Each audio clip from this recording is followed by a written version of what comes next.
হরিওম তৎসৎ। শ্রীমদ্ ভগবদ গীতা যথাযথ প্রথম অধ্যায় বিষাদযোগ, শ্লোক নম্বর 28।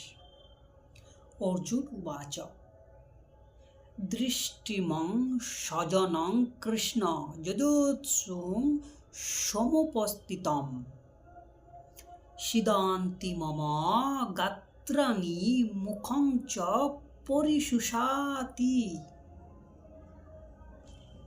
অনুবাদ: অর্জুন বললেন, হে প্রিয়বর কৃষ্ণ,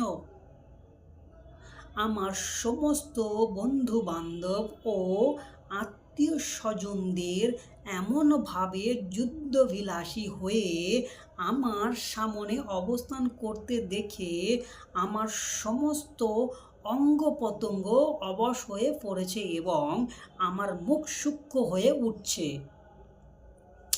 তাৎপর্য: প্রকৃত ভগবত ভক্তের মধ্যে সমস্ত সদ্গুণাগুলি বর্তমান থাকে, যা দৈবী ভাবপন্ন ব্যক্তিত্ব বা দেবতাদের মধ্যে দেখা যায়।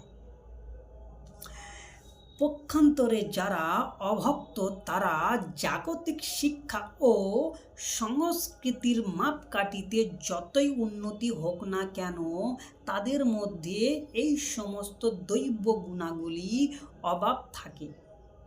সেই কারণেই যুদ্ধক্ষেত্রে অর্জুন তার সেই সমস্ত আত্মীয় পরিজন ও বন্ধুদের দেখে তৎক্ষণাৎ করুণার্দ্র হয়ে পড়েছিলেন।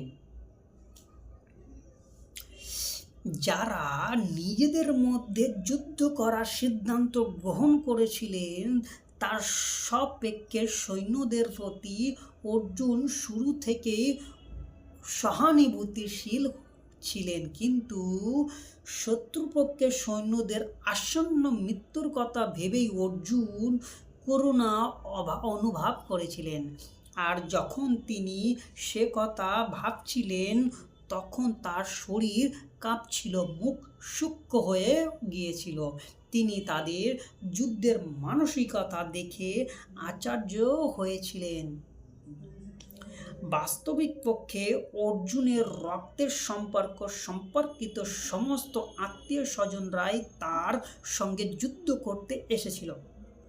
অর্জুনের মতো একজন দয়ালু ভগবত ভক্তকে এই সমস্ত কিছু বিচলিত করেছিল।